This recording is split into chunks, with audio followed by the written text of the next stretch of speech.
Don't move. Don't move. It is absolutely petrifying. Plane crash survivors Carl and Costa have made the risky decision to leave their injured friends behind and trek out into the African wilderness to find help. They've been following elephant paths for hours and are desperate for water. Costa, look. Right in front of us, next to the path, is a water hole. It's a really small, little, muddy water hole.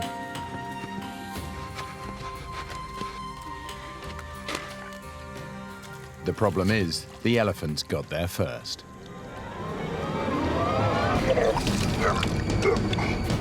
It smells awful.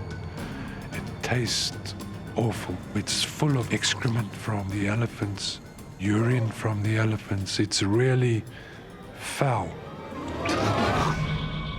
The water is a breeding ground for dangerous bacteria. This putrid liquid might give them dysentery, which could be fatal.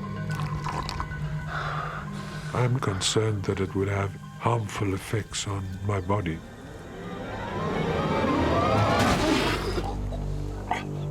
And yet, when you're thirsty, it's drinkable. Back at the crash site, Lynette, Neb and Mike are facing a similar dilemma. What came to my mind is to drink urine, so that is something which will carry us alive. I was worried about kidneys, I was worried about dehydrating and things like that. There is nothing else we could do. But recycling their urine is a short-term solution. It will soon become poisonous. Facing another night in the African bush, their only hope is that Carl and Costa have reached safety and will bring rescue in the morning. We've now walked a whole day and we haven't come across any sign of people. We're exhausted, so we take one step out of the elephant path and lay down to go to sleep. What they don't realize is that they're blocking the path of a herd of elephants.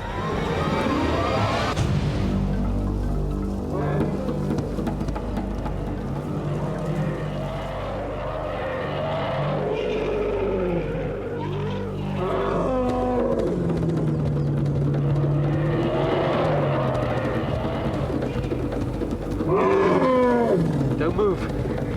Don't move. It is absolutely petrifying.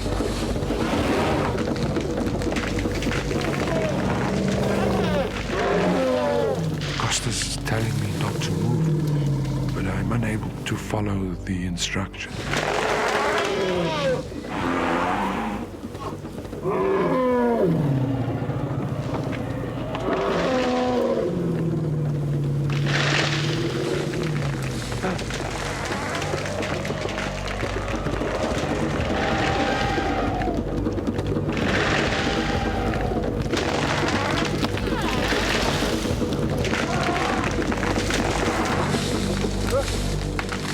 Luckily, the elephant decides to warn them off instead of trampling them to death.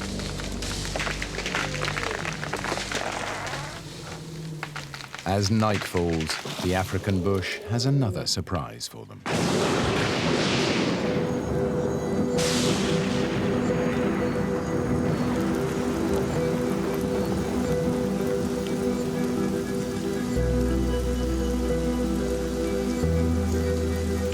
The rain is a welcome relief, but Mike is struggling to collect it.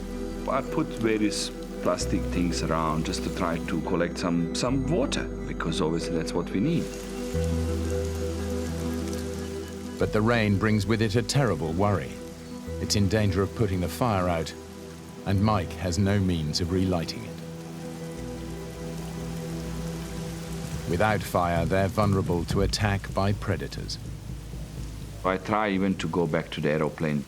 I put something over the fire from aeroplane just to protect direct water coming into the fire. It was quite a task.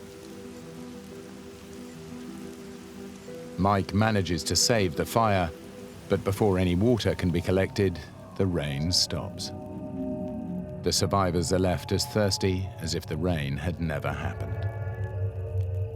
Being wet and still be very thirsty, it's horrible.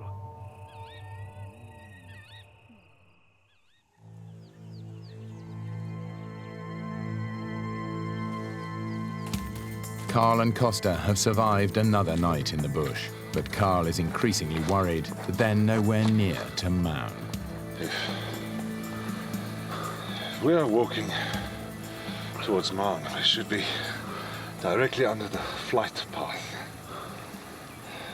Where's the planes? Costa and I discuss why we haven't seen any planes. We're heading the right way. But I just feel that we are, of course, because we haven't come across any sign of people. I didn't see a track of a car. I didn't see a piece of paper. Nothing. This is wilderness. So I feel that we might be way, way away from Mound. Carl's suspicions are correct. Their flight veered way off course and crashed 140 miles east of Mound in uninhabited bush, which is why they have seen no search planes. Although a massive rescue operation has been launched, it's scouring an area over 200 miles away, beneath the Gaborone to Mound flight path. Carl and Costa are walking north to nowhere.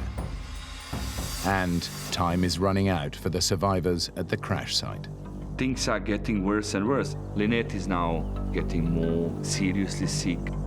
Sometimes she loses herself for 10, 15 minutes, doesn't know what's happening. And I vaguely remember him raising his voice. He said, we're going to live long, we're going to have children, you know, everything will be fine, we'll be happy. Mike is also struggling to look after Neb, who's had to stand up for 3 days and nights just to be able to breathe. Sleep deprivation and chronic dehydration are weakening Neb's grip on reality. Thoughts about snakes, hyenas, putting you into panic mode. Neb is panicking, he wants to go now. Mike was trying to advise me not to go. It's too dangerous out there. I go on my own. I can't leave Lynette. She can't move. Sometimes you have this fix in your brain, you want to do it. Mike thinks he'll never see his friend again, but there's absolutely nothing he can do.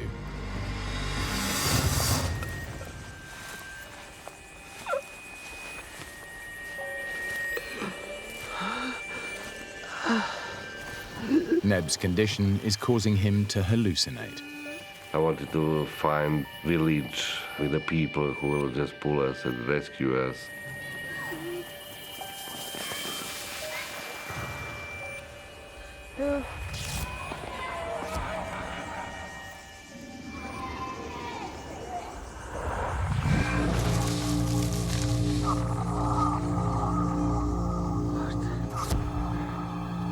You really believe and you really see something what is not there.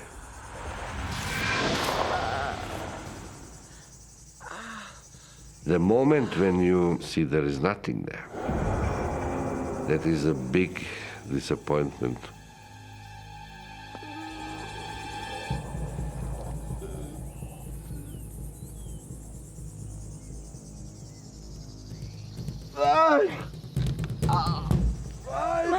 Suddenly I hear him shouting, there is a water, come and see this. Obviously after all stories which we went through, and I did not believe him straight away, there is a water.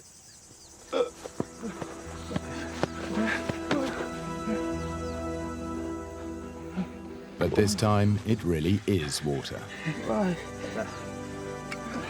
We had plenty of Zippo lighters, but we were actually using for as a promotional material, and that lid of Zippo lighter was very useful to extract that water.